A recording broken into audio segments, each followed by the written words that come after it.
এই মুহূর্তে সব থেকে বড় খবর, সুপ্রিম কোর্টে কেভিয়েট দাখিল করল রাজ্য। কয়লাকাণ্ডে গত বৃহস্পতিবার আইপ্যাক কর্তা প্রতীকের বাড়ি এবং সংস্থার দপ্তরে তল্লাশি চালায় ইডি। 2020 সালে সিবিআই কয়লা পাচার সংক্রান্ত একটি এফআইআর করে। ওই এফআইআরের ভিত্তিতে পিএমএলএ 2002 অনুযায়ী তদন্ত শুরু করে ইডি। প্রায় 2742 কোটি টাকার আর্থিক লেনদেনের মামলায় তদন্ত করছে কেন্দ্রীয় তদন্তকারী সংস্থা।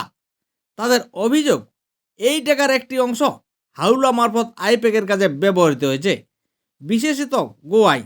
সেই মামলার সূত্রে দিল্লি ও কলকাতায় 10টি জায়গায় তল্লাশি চালানো হয় ইডির তরফে। তার মধ্যে ছিল প্রতীকের বাড়ি এবং সল্টলেক সেক্টর 5 সংস্থার দপ্তর।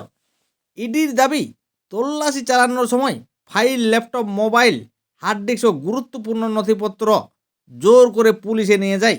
এতে তাদের তদন্তে বাধাপ্রাপ্ত হয় বলে দাবি ইডির।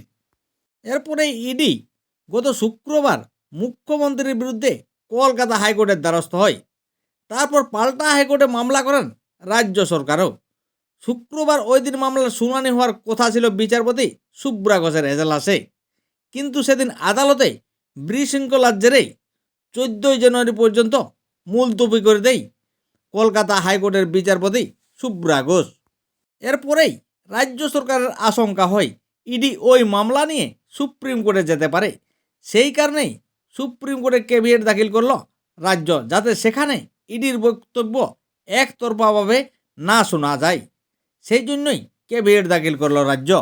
প্রসঙ্গত দেখা গেছে, অনেক মামলার ক্ষেত্রে এক পক্ষের বক্তব্য শুনেই সুপ্রিম কোর্ট নির্দেশ দেয়, কিন্তু কেভিয়েট দাখিল হলে সেক্ষেত্রে উভয় পক্ষের বক্তব্য শুনতে হবে সুপ্রিম কোর্টকে। তাই সুপ্রিম কোর্টে কেভিয়েট দাখিল করল রাজ্য।